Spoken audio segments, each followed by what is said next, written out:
Hello students, this is Rajiv and you are learning on AIMS academy. तो अब हम करने जा रहे हैं बहुत ही important theorem and that is 10.2। देखिए, ये थ्योरम अगर आपको अच्छे से समझ में आ गई तो बाकी सारे क्वेश्चंस करना बहुत इजी हो जाता है, और अगर ये वाली थ्योरम समझ में नहीं आई तो फिर कंफ्यूज ही रहेंगे कि ये सब कुछ हो क्या रहा है। और इस क्वेश्चन को करने के लिए आपको 9th क्लास का जो ट्राइंगल है वो बहुत अच्छे से आना चाहिए, ठीक है। और अगर नहीं आता तो एटलीस्ट साइड वाली प्रॉपर्टी तो याद होगी। एक बार थ्योरम रीड करते हैं। The lengths of a tangents drawn from an external point to a circle are equal. इसका मतलब ये है कि एक कोई सर्कल है और इस सर्कल के ऊपर एक एक्सटर्नल पॉइंट से पेयर ऑफ टेंजेंट्स को ड्रॉ किया गया है, ठीक है। आपको शो ये करना है कि these pair of tangents are equal, ठीक है। तो प्रूफ क्या करना है, P Q is equal to P R. अब आप करेंगे क्या, ये वाला ऊपर वाला ट्राइंगल लीजिए और ये नीचे वाला ट्राइंगल लीजिए। तो देखिए, in triangle P Q O and triangle P R O, हमें ये पता है कि पॉइंट ऑफ कांटेक्ट पर जो रेडियस है वो क्या होती है, परपेंडिकुलर। तो अब हम क्या करेंगे, हम लिखेंगे angle P Q O is equal to P R O, ठीक है। आगे रीजन भी देना होता है। क्या आप रीजन देंगे, रेडियस आप परपेंडिकुलर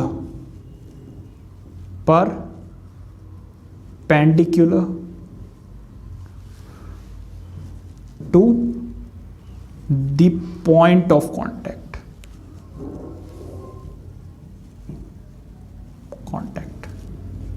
या फिर आप बोल सकते हो ईच 90 डिग्री। तो ये क्या है, राइट एंगल्स हैं। क्या है, राइट एंगल्स। राइट एंगल के सामने क्या होती है, हाइपोटेन्यूज। तो यहां पर PO जो है वो इक्वल है PO के, या फिर सिंपल एक बार लिख सकते हैं आप PO, और रीजन क्या लिखेंगे, कॉमन। ये क्या है, हाइपोटेन्यूज, ठीक है। और ये वाली साइड जो है वो इसके इक्वल होगी ही। रीजन क्या है, radius of the same circle, radius RHS, ठीक है। तो बाय RHS क्राइटेरिया ट्राइंगल्स क्या हो गए, इक्वल या कॉन्ग्रुएंट हो गए। तो बाय CPCT ये वाली साइड क्या होगी, इसके इक्वल। CPCT क्या होता भाई, corresponding parts of the congruent triangle. ये सारी बातें हैं 9th क्लास के ट्राइंगल की, ठीक है, जिसमें हमने एक रूल पढ़ा था SSS, फिर side angle side angle side angle, फिर एंगल साइड पढ़ा था, फिर एक और था RHS।